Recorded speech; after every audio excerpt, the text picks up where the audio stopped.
తెలంగాణలో trending topic గా మారిపోయింది అవినీతి అనకొండ ఏఈఏ నికేష్ కుమార్ వ్యవహారం.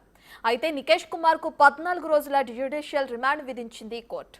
ఆదాయానికి మించి ఆస్తుల కేసులో అరెస్టు చేసిన అనంతరం నికేష్ కుమార్ ను జడ్జి ముందు హాజరుపరిచారు. అనంతరం ఏసీబీ అధికారులు ఆయనకు చెంచలగూడ జైలుకు తరలించారు.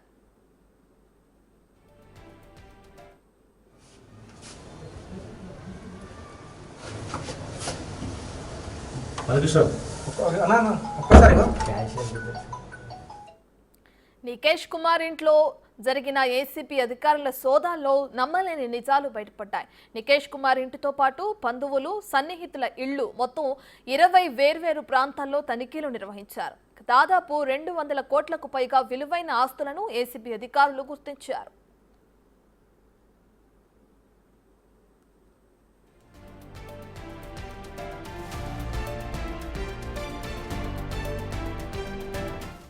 అతని బంధువులు, బినామీలకు చెందిన 7 లాకర్లను సోమవారం తెరిచేందుకు రెడీ అయ్యారు ఏసీబీ అధికారులు.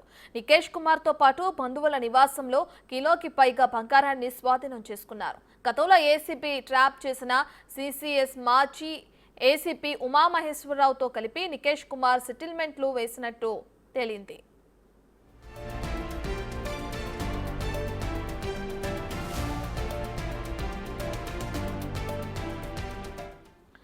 నిజానికి 6 నెలల క్రితం లంచం తీసుకుంటూ పట్టుపడ్డాడు నికేష్ కుమార్. అతని వద్ద ఆదాయానికి మించి ఆస్తులున్నట్లు ఆరోపణలు వచ్చాయి. దీంతో ఏసీబీ రైడ్ చేసింది. ఆ సమయంలో 100 కోట్లకు పైగా విలువ చేసే అక్రమాస్తులు బయటపడ్డాయి.